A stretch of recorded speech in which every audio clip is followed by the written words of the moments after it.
నిజ నిర్ధారణకు అంతిమ నిర్ణయం DNA టెస్ట్. ఉన్నది ఉన్నట్లుగా వాస్తవాలను శోధించి వివరించే మన DNA టీవీ, మన రాష్ట్రం, మన ఛానల్. నమస్కారం, DNA న్యూస్ కి స్వాగతం. ముందుగా ముఖ్యాంశాలు. ప్రధాని మోదీ తమ నాయకుడని, ఆయన నాయకత్వంలో తామంతా ముందుకు సాగుతామని ఏపీ ముఖ్యమంత్రి చంద్రబాబు వెల్లడి.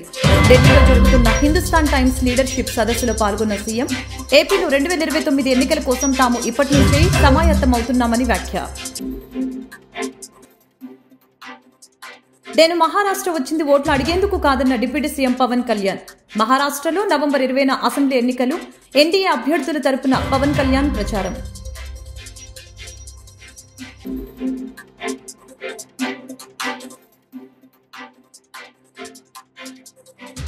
సీఎం చంద్రబాబు సోదరుడు రామ్మూర్తి నాయుడు కన్నుమూత. నారా లోకేష్, పురంధేశ్వరితో పాటు నారా నందమూరి కుటుంబ సభ్యులు ఆసుపత్రికి చేరుకున్న వైనం.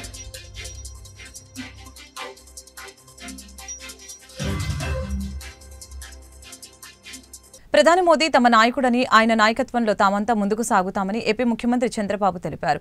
ఏపీలో 2029 ఎన్నికల కోసం తాము ఇప్పటి నుంచే సమాయత్తమవుతున్నామని, గత వైసీపీ ప్రభుత్వంపై ప్రజల్లో తీవ్ర అసంతృప్తి, వ్యతిరేకత వచ్చిందని చంద్రబాబు అన్నారు. ప్రభుత్వ వ్యతిరేక ఓటు చీలకుండా పవన్ కళ్యాణ్, టీడీపీ, జనసేన, బీజేపీలను కలిపారని చెప్పారు. ఢిల్లీలో జరుగుతున్న హిందుస్థాన్ టైమ్స్ లీడర్షిప్ సదస్సులో మాట్లాడుతూ ఆయన ఈ వ్యాఖ్యలు చేశారు. గత నెలలో హర్యానా సీఎం ప్రమాణ స్వీకారం జరిగిన తర్వాత ఎన్డీఏ కూటమి సీఎంలతో మోదీ భేటీ అయ్యారని, ఆ సమావేశం 4 గంటల సేపు కొనసాగిందని చంద్రబాబు తెలిపారు.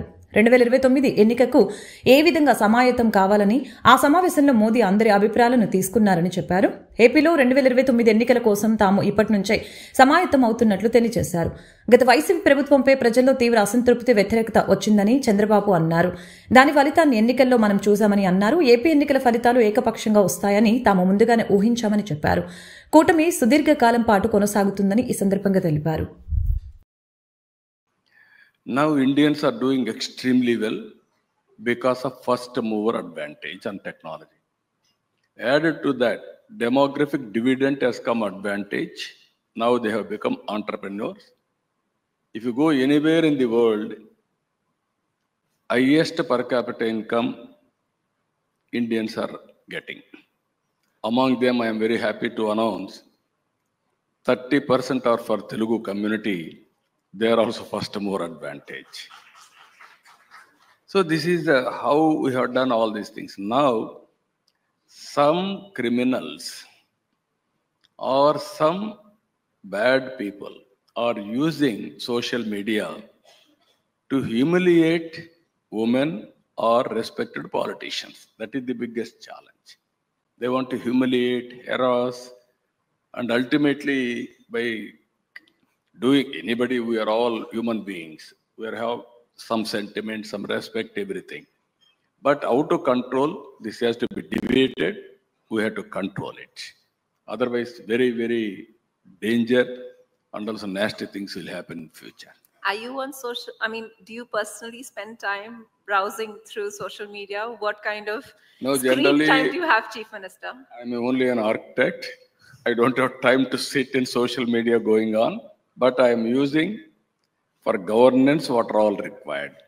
Either WhatsApp, now we are establishing WhatsApp governance throughout the state. Last mile, I can give them corrective measures and also monitoring and communication across the table. All employees, I can put it. This is the first of its kind in India. WhatsApp governance, we are addressing all problems. We are going to sort it out through WhatsApp governance. In technology also, now deep tech has come. Now people are thinking only IT to artificial intelligence. Nowadays, if you see, data is wealth. There is a quality data, then we can do wonders. Then real-time data is coming through drones, IoTs, CCTV cameras, cell phone. Then if you use artificial intelligence, and go for deep dive. Real solutions, right solution, we can evolve, either health, either agriculture or veterinary, in all walks of life. Then that is a game changer in future. That is where I am working. We need only small smartphone. Anywhere in the world, you can work, you can survive, you can do any business, you can work from anywhere to anywhere. That is going to happen now with the decision making. So you were talking about demographic dividend. I just wanted to ask you, you talked about people needing to have more children. Will you elaborate a little bit on that? Because Chief Minister Stalin also said, I agree with you. And he also said people should have lots of children. So how many children should people have, especially in the South? No, this is a very interesting subject for all of us. Originally, long back, I gave a call, break silence, talk about AIDS at that time. Nobody used to talk about AIDS. It is a social stigma. Then I started talking about it. That is how we are able to control AIDS. Now I am talking everybody, break silence, talk about population management. People are asking what is population management. You are seeing all European countries, even Japan, even China. All countries are having an aging problem. Only India is having advantage up to 2047. Now South India aging problem has started. Our fertility rate is 1.6. Generally, to maintain population, 2.1 fertility rate we have to maintain. Below, population decrease, above, population increase. In 1950s, around 5.5% or 6 fertility rate. Today, it has come 2021 census like that, 2.1. Now, exactly borderline we are having. Now it will decrease. That means aging problem is catching in India. నేను మహారాష్ట్ర వచ్చింది ఓట్లు అడిగేందుకు కాదని deputy CM Pawan Kalyan అన్నారు. తాను మరాఠీలో ప్రసంగిస్తారని, ఏవైనా తప్పులు ఉంటే క్షమించారని కోరారు. ఇది ఛత్రపతి శివాజీ పరిపాలించిన భూమి.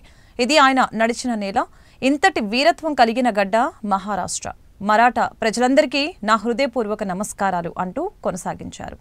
AP deputy CM Pawan Kalyan, ఆరోగ్య శాఖ మంత్రి సత్యకుమార్ శనివారం మహారాష్ట్రలో ఎన్డీఏ అభ్యర్థుల తరపున ఎన్నికల ప్రచారంలో పాల్గొన్నారు. మహారాష్ట్రలోని డెగ్లూరులో జరిగిన ఎన్నికల సభలో పవన్ కళ్యాణ్ మరాఠీలో ప్రసంగించి అందరినీ ఆశ్చర్యానికి గురిచేశారు. దీనికి సంబంధించిన వీడియోలు సామాజిక మాధ్యమాల్లో సందడి చేస్తున్నాయి. జై భవానీ, జై శివాజీ, జై మహారాష్ట్ర అంటూ ప్రసంగం ప్రారంభించారు. తాను ఇక్కడికి ఓట్లు అడిగేందుకు రాలేదని, మరాఠీ వీరులకు నివాళులర్పించడానికి వచ్చినట్లు తెలియజేశారు. మరాఠీ యోధుల పోరాటాన్ని గుర్తు చేసుకోవటానికి, శివాజీ మహారాజు పరిపాలనను, స్వాతంత్ర సమరయోధుల స్ఫూర్తిని గుర్తు చేసుకోవటానికి వచ్చానని వివరించారు. స్వరాజ్యం అర్థం తెలిసిన నేల, అంబేద్కర్ జన్మించిన నేలపై నివాళులు అర్పించేందుకు వచ్చానని పేర్కొన్నారు. मराठों द्वारा बनाए गए दुर्ग केवल वास्तुकला के नमूने नहीं है, बल्कि भारत के संरक्षक, सनातन धर्म के संरक्षक है. इन किलों ने न जाने कितने सालों तक आक्रमणकारियों के और न केवल महाराष्ट्र के लिए बल्कि समूचे दक्षिण भारत के बीच हिमालय की तरह खड़े रहे और हमारे लाखों मंदिरों की रक्षा की. అంటే మనం మహారాష్ట్రలో ఉన్న దుర్గాలన్నీ, ఛత్రపతి శివాజీ మహారాజ్ పోరాటం చేసిన దుర్గాలన్నీ, ఆక్రమణదారులు మనకి ఈ దుర్గాలన్నీ కలిపి దక్షిణ భారతాన్ని ఒక కోటలా కాపాడిని, ఒక హిమాలయ పర్వతంలా కాపాడిని, రానివ్వకుండా చేసి, అందువల్ల దక్షిణ దేశంలో దేవాలయాలు కూల్చలేకపోయారు. దానికి మనం మహారాష్ట్ర నేలకి, ఈ కోటలకి, ఈ ఖిల్లాలకి, ఛత్రపతి శివాజీ మహారాజ్ ధైర్యానికి, మహారాష్ట్ర నేలకి, మహారాష్ట్ర వీరులకి నేను శిరస్సు ఉంచి నమస్కరిస్తున్నాను.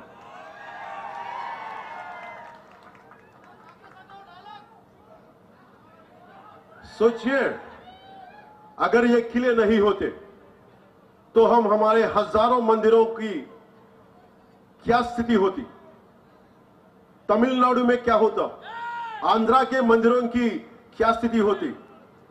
जरा सोचिए, आज बाला साहेब होते तो क्या सोचते। बाला साहेब ठाकरे जी चाहते थे एकजुट भारत, एकजुट भारत, నిలబడి ఉన్న భారతం, కలిసికట్టుగా ఉన్న భారతం. అంతే, బాలాసాహెబ్ ఠాకరే కోరుకున్నది కలిసికట్టుగా ఉన్న భారతం, ఒక్క భారతం, ధైర్యంతో కూడిన భారతం, పౌరుషంతో ఉన్న భారతం, సాహసంతో ఉన్న భారతం. बाला साहेब ठाकरे जी चाहते हैं एकजुट भारत, जिसे मोदी जी पूरा कर रहे हैं. वो चाहते थे राम मंदिर, जिसे एनडीए ने पूरा करके दिखाया. उनकी हर इच्छा को पूरा करने में लगी है एनडीए सरकार. शिवरायांनी सांगितले होते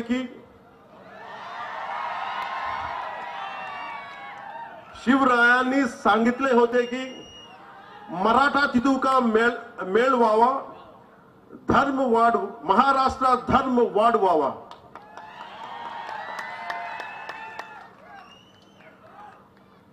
अब ये महाराष्ट्र की जनता निर्णय लेगी कि हम बटना है और कमजोर होना है. మనం విడిపోవాలా, బలహీనులు అవ్వాలా, या जुड़ना है और मजबूत बनना है. हम बटना है और अपने अस्तित्व को खतरे में डालना है, या जुड़ना है और उज्जवल भविष्य बनना है.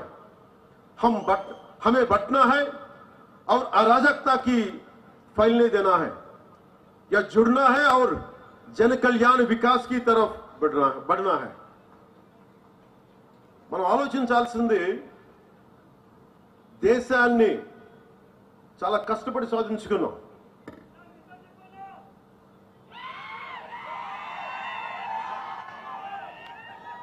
మన దేశాన్ని రక్షించుకోవడంలో నిర్ణయం మీ చేతుల్లో. విడిపోయి బలహీనపడదామా లేదా కలిసి బలంగా నిలబడదామా? విడిపోయి మన అస్తిత్వాన్ని ప్రమాదంలో నెట్టేద్దామా లేదా కలిసి బంగారు భవిష్యత్తు నిర్మించుకుందామా? విడిపోయి అరాచకత్వానికి స్థానం కల్పిద్దామా లేక కలిసి అభివృద్ధి సంక్షేమం వైపు ప్రజలు నడిపిద్దామా? మనందరం ఇర్రెస్పెక్ట్ ఆఫ్ రిలీజియన్, ప్రాంతాలను దాటి, ఇది సనాతన ధర్మం ఉండే నేల ఇది. మనం తెలుగు వాళ్ళం అవ్వచ్చు, మహారాష్ట్రీయులం అవ్వచ్చు, కన్నడిగులు అవ్వచ్చు, ఏదైనా అవ్వచ్చు, కానీ మన గుండెల్లో కొట్టుకుంటుంది సనాతన ధర్మం యొక్క గుండె చప్పుడు. చివరిగా ప్రజల హక్కుల గురించి, వాటి శక్తి గురించి, ప్రజలకున్న అధికారం గురించి రామ్ధారి సింగ్ దినకర్ గారి మాటల్లో డేగ్లూరు ప్రజలకు చెప్పాలనుకుంటున్నాను. हुंकारों से महलों को नींव उखड़ जाती, हुंकारों से महलों को नींव उखड़ जाती, सांसों के बल से ताज हवा में उड़ता है. మీరు ఇంతమంది ఉన్నారు, మీరు కలిసికట్టుగా మీరు ఒక్కసారి ఊపిరి తీస్తే దేన్ని ఎదుర్కోగలరు? మీరు కలిసికట్టుగా ఒక్క బలమైన నిశ్వాసం వదిలితే తలలకి పెట్టుకున్న మహారాజుల కిరీటాలు కూడా ఎగిరిపోతాయి. అదే మహారాష్ట్ర నేల చెప్పింది. जनता की रोके राह समय में ताऊ कहां, जनता की रोके राह समय में ताऊ कहां, वह जिधर चाहती काल उधर ही मुड़ता है, काल उधर ही मुड़ता है. ఇది నీకోసం నేను ఎంత ప్రయత్నం చేశానంటే, నా జీవితంలో ఎప్పుడు నేను సీఎం చంద్రబాబు సోదరుడు హీరో నారా రోహిత్ తండ్రి రామ్మూర్తి నాయుడు కన్నుమూశారు. ఆసుపత్రిలో చికిత్స పొందుతూ రామ్మూర్తి నాయుడు కన్నుమూశారు. ఈ వార్త తెలుసుకున్న నారా, నందమూరి కుటుంబ సభ్యులంతా కూడా ఆసుపత్రికి చేరుకున్నారు. రామ్మూర్తి నాయుడు అంత్యక్రియలు ఆదివారం నాడు ఆయన స్వగ్రామమైన నారావారిపల్లెలో నిర్వహించనున్నట్లు ప్రకటించారు. రామ్మూర్తి నాయుడు మృతిపై సినీ రాజకీయ నాయకులంతా నివాళులర్పించారు. ఆంధ్రప్రదేశ్ ముఖ్యమంత్రి నారా చంద్రబాబు నాయుడు సోదరుడు హీరో నారా రోహిత్ తండ్రి రామ్మూర్తి నాయుడు కన్నుమూశారు. గత కొద్ది రోజులుగా అనారోగ్యంతో బాధపడుతున్న ఆయన చికిత్స కోసం హైదరాబాద్లోని ఏఐజీ ఆసుపత్రిలో చేరారు. గురువారం మధ్యాహ్నం సమయంలో గుండెపోటుతో రామ్మూర్తి నాయుడు తుదిశ్వాస విడిచారు. సోదరుడి మరణ వార్త తెలుసుకున్న ముఖ్యమంత్రి చంద్రబాబు నాయుడు తన ఢిల్లీ పర్యటనను రద్దు చేసుకుని హుటాహుటిన హైదరాబాద్కి తిరుగు ప్రయాణమయ్యారు. మంత్రి నారా లోకేష్ కూడా అమరావతి నుంచి ప్రత్యేక విమానంలో హైదరాబాద్కు వచ్చారు. రామ్మూర్తి నాయుడు చికిత్స పొందుతున్న ఏఐజీ ఆసుపత్రికి చేరుకున్నారు. నందమూరి కుటుంబ సభ్యులు అంతా కూడా ఆసుపత్రికి చేరుకున్నారు. ఆంధ్రప్రదేశ్ రాష్ట్ర ముఖ్యమంత్రి నారా చంద్రబాబు నాయుడు తన పర్యటనను రద్దు చేసుకున్నారు. చంద్రబాబు శుక్రవారం నాడు ఢిల్లీకి వెళ్లారు. అక్కడ కేంద్ర మంత్రి నిర్మలా సీతారామన్తో సమావేశమయ్యారు. కాగా ఏపీ నిధులకు సంబంధించి పలువురు కేంద్ర మంత్రుల్ని ఆయన కలవాల్సి ఉంది. అనంతరం షెడ్యూల్ ప్రకారం మహారాష్ట్రకి వచ్చే ఎన్నికల ప్రచారంలో సైతం చంద్రబాబు పాల్గొనాలి. కానీ తమ్ముడు రామ్మోహన్ నాయుడు అస్వస్థతతో మరణించడంతో కుటుంబం నుంచి సమాచారం అందుకున్న చంద్రబాబు తన పర్యటన మధ్యలోనే నిలిపివేసి ఢిల్లీ నుంచి తిరుగు ప్రయాణమయ్యారు. ఏఐజీ హాస్పిటల్కి చంద్రబాబు చేరుకున్నారని అధికారులు తెలిపారు. జీవో నెంబర్ 5 ప్రకారం 1:100 నిష్పత్తితో గ్రూప్ 1 అభ్యర్థులను ఎంపిక చేసే అధికారం ఏపీఎస్సీకి ఉందని వైఎస్ షర్మిల తెలిపారు. ఈ అధికారాన్ని ఉపయోగించి 1:100 రేషియో ప్రకారం అవకాశం ఇవ్వాలని గ్రూప్ 1 ప్రిలిమ్స్ రాసిన అభ్యర్థులు అడగటంలో న్యాయం ఉందంటూ ఆమె చంద్రబాబుకు తెలిపారు. ఆంధ్రప్రదేశ్ రాష్ట్రంలో గ్రూప్ 1 మెయిన్స్ అభ్యర్థుల ఎంపికలో 1:100 విధానం అనుసరించాల్సిందేనంటూ ఏపీ సీఎం చంద్రబాబుని APCC chief YS Sharmila Reddy demand చేశారు. గ్రూప్ 2 డిప్యూటీ ఈఓఓ పోస్టుల ఎంపికలో అనుసరించిన 1:100 విధానాన్ని గ్రూప్ 1 విషయంలోనూ పాటించాలని షర్మిల కోరారు. ఇదే విషయంపై కొన్ని రోజులుగా అభ్యర్థులు ఆందోళనకు గురవుతున్నారని ఆమె వెల్లడించారు. గ్రూప్ 1 మెయిన్స్ అభ్యర్థుల ఎంపికపై షర్మిల మరొకసారి సీఎం చంద్రబాబుకి విజ్ఞప్తి చేశారు. ప్రముఖ నటుడు వైసీపీ నేత పోసాని కృష్ణమురళిపై ఏపీలో వరుసగా కేసులు నమోదవుతున్నాయి. ఆయనపై ఇప్పటివరకు 50కి పైగా కేసులు నమోదయ్యాయి. తాజాగా కడప జిల్లాలోని రిమ్స్ పోలీస్ స్టేషన్లో మరొక కేసు నమోదు అయింది. ఉప ముఖ్యమంత్రి పవన్ కళ్యాణ్, మంత్రి నారా లోకేష్ పై పోసాని అనుచిత వ్యాఖ్యలు చేశారంటూ బీసీసీఎల్ ఉపాధ్యక్షులు వెంకట సుబ్బయ్య, నగర ఎస్సీసీఎల్ అధ్యక్షులు భాస్కర్ ఫిర్యాదు చేశారు. ఈ మేరకు కేసు నమోదు అయింది. రాజంపేట పోలీస్ స్టేషన్లోనూ వీరు ఫిర్యాదు చేయడం గమనార్హం. మరొకవైపు అనంతపురం తెలుగు యువత ఎస్సీసీఎల్ నాయకులు పోసాని దిష్టిబొమ్మను దగ్నం చేశారు. వరుస ఫిర్యాదుల నేపథ్యంలో పోసానిని విచారణకు పిలుస్తామని 2-3 రోజుల్లో నోటీసులు జారీ చేస్తామని పోలీసులు తెలిపారు. మరొకవైపు సినీ నటి శ్రీరెడ్డి పైన రాష్ట్రంలోని వివిధ పోలీస్ స్టేషన్లో కేసులు నమోదయ్యాయి. అరాచకాలతో పాటు ఆఖరికి సోషల్ మీడియాను కూడా భ్రష్టు పట్టించే స్థితిలో గత పాలకులు చేశారు. దానికి ఉదాహరణగా ఎంత నీచంగా అంటే సభ్య సమాజం సిగ్గుపడే విధంగా ఎవరు కూడా అలాంటి భాషలు వాడరండి. అలాంటి భాష తెలుగులో ఎలాంటి నీచమైన పదాలు వాడుతూ ఈరోజు కుటుంబ సభ్యుల్ని, వారి భార్యల్ని, పిల్లల్ని అందరిని కూడా టార్గెట్ చేసి ఎలా పడితే అలా మాట్లాడుతున్నారు. ఆఖరికి సినీ నటుడు అతను, జ్ఞానం ఉన్నాడు, ఎన్నో సినీ అతను ఒక మహోన్నతమైన వ్యక్తి. అతను సామాన్యుడు కాదు. బిఆర్ నాయుడు అంటే నాట్ ఓన్లీ TV5 అధిపతి కాదు. అతను 1982లో తెలుగుదేశం పార్టీ ఏర్పడినప్పుడు 14వ నెంబర్ అతను పార్టీలో. ఆయన పార్టీలో ఈరోజు TV5 అధినేతగా ఆయనకు తిరుమల తిరుపతి దేవస్థానం చైర్మన్ రాలేదు. ఆయన అనేక సందర్భాల్లో తెలుగుదేశం పార్టీ తరఫున ఎంతో పనిచేస్తున్నారు. ఆయనకు ఒక టైంలో కూడా వరకట్న వేధింపులు తాళలేక ఒక మహిళ నందిగామలో ఆత్మహత్య చేసుకుంది. అత్తింటి వాళ్ళు భర్త వేధింపులకి భరించలేక లక్ష్మీ ప్రియాంక అనే వివాహిత ఆత్మహత్య యత్నం చేసిందని కుటుంబ సభ్యులు ఆరోపించారు. ఈ మేరకు సరైన వైద్యం కోసం ఆమె తల్లిదండ్రులు విజయవాడ ప్రైవేట్ ఆసుపత్రికి చికిత్స నిమిత్తం తరలించారు. 4 రోజులు మృత్యుతో పోరాడి లక్ష్మీ ప్రియాంక శనివారం చనిపోయింది. కుటుంబ సభ్యుల సమాచారం మేరకు ఆమెను 2 ఏళ్ల క్రితం ₹1 కోటి కట్నం ఇచ్చి పెళ్లి చేశారని చెప్తున్నారు.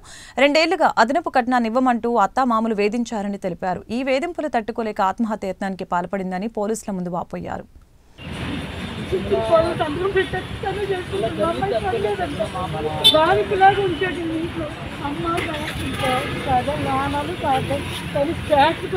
డబ్బులు లేవు, నువ్వే కొనుక్కునే ఎవరన్నా ప్యాస్ట్ అడుగుతాయి. అది చెప్పి బాగుపడింది.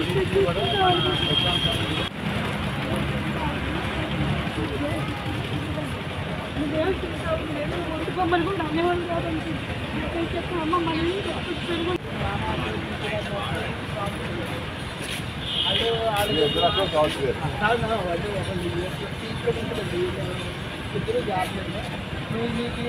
లేదు కదా, నువ్వు నానాస్తే డబ్బులు తీసుకున్నా నాన్న అప్పటి నుంచి కూడా సామాజిక చైతన్యం కోసం, సమాజ శ్రేయస్సు కోసం నిరంతరం తప్పిస్తూ నిష్పక్షపాతంగా పనిచేస్తున్న పాత్రికేయ మిత్రులందరికీ జాతీయ పత్రికా దినోత్సవ శుభాకాంక్షలు తెలిపిన రాష్ట్ర పర్యాటక, సాంస్కృతిక, సినిమాటోగ్రఫీ మంత్రి కందుల దుర్గేష్ సమాజ పురోగతి, సమాజ చైతన్యానికి పత్రికల ఆవశ్యకత ప్రధానమని ఈ సందర్భంగా పేర్కొన్నారు. పాత్రికేయ రంగం నిష్పక్షపాతంగా ముందుకు వెళ్లాలని ఆకాంక్షించారు మంత్రి దుర్గేష్. అందరికీ నమస్కారం. జాతీయ పత్రికా దినోత్సవం సందర్భంగా పాత్రికేయ మిత్రులందరికీ కూడా అభినందనలు తెలియజేస్తూ సమాజ పురోగతికి, అదేవిధంగా సమాజ చైతన్యానికి, ఈ రెండింటికి కూడా పత్రికల యొక్క ఆవశ్యకత చాలా ఎక్కువ ఉంది. ముఖ్యంగా సమాజ రుగ్మతలను రూపుమాపటానికి పాత్రికేయ మిత్రులు చేసేటువంటి కార్యక్రమాలు మా అందరికీ కూడా మార్గదర్శకం అనేటువంటి మాటను కూడా ఈ సందర్భంగా తెలియజేస్తూ, ఆ సందర్భంలో పత్రికా స్వేచ్ఛను కాపాడాల్సినటువంటి బాధ్యత మనందరి మీద ఉంది. ముఖ్యంగా రాజకీయ నాయకుల మీద ఉంది. దాంతోపాటు పత్రికలు 10 కాలాల పాటు నిలబడితే వాటి ద్వారా చైతన్యాన్ని తీసుకురావడానికి ఎంతో అవకాశం దొరుకుతుంది. అదేవిధంగా మారుమూల ఉన్నటువంటి పాత్రికేయ మిత్రులు కూడా ఎన్నో సాహసోపేతమైన కార్యక్రమాల ద్వారా ప్రజా జీవితాలను రంజింపజేస్తున్నటువంటి సందర్భాన్ని కూడా మనం గమనిస్తూ ఉన్నాం. ఈ సందర్భంగా పత్రికా స్వేచ్ఛను కాపాడడం మా విద్యుత్ ధర్మంగా మేము భావిస్తూ, అదేవిధంగా పాత్రికేయ రంగం నిష్పక్షపాతంగా ముందుకు వెళ్లాలనేటువంటి మాటను మరొకసారి తెలియజేస్తూ, ఈ పత్రికా దినోత్సవం సందర్భంగా మిత్రులందరికీ కూడా మరొకమారు అభినందనలు తెలియజేస్తూ సెలవు తీసుకుంటున్నాం. నమస్కారం. జై హింద్. వార్తలు ముగించే ముందు ముఖ్యాంశాలు మరొకసారి. ప్రధాని మోదీ తమ నాయకుడని, ఆయన నాయకత్వంలో తామంతా ముందుకు సాగుతామని ఏపీ ముఖ్యమంత్రి చంద్రబాబు వెల్లడి. ఢిల్లీలో జరుగుతున్న హిందుస్థాన్ టైమ్స్ లీడర్షిప్ సదస్సులో పాల్గొన్న సీఎం ఏపీలో 2029 ఎన్నికల కోసం తాము ఇప్పటి నుంచే సమాయత్తమవుతున్నామని వ్యాఖ్య. నేను మహారాష్ట్ర వచ్చింది ఓట్లు అడిగేందుకు కాదన్న డిప్యూటీ సీఎం పవన్ కళ్యాణ్. మహారాష్ట్రలో నవంబర్ 20న అసెంబ్లీ ఎన్నికలు, ఎన్డీఏ అభ్యర్థుల తరపున పవన్ కళ్యాణ్ ప్రచారం.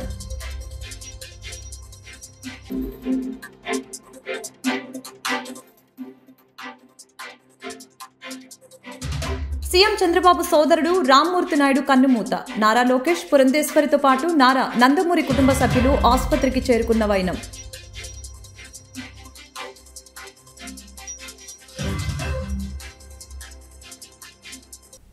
ఈ వార్తలు ఇంతటితో సమాప్తం. మరొక బులెటిన్ మళ్ళీ కలుద్దాం. నమస్కారం. నిజ నిర్ధారణకు అంతిమ నిర్ణయం డిఎన్ఏ టెస్ట్. ఉన్నది ఉన్నట్లుగా వాస్తవాలను శోధించి వివరించే మన డిఎన్ఏ టీవీ, మన రాష్ట్రం, మన ఛానల్.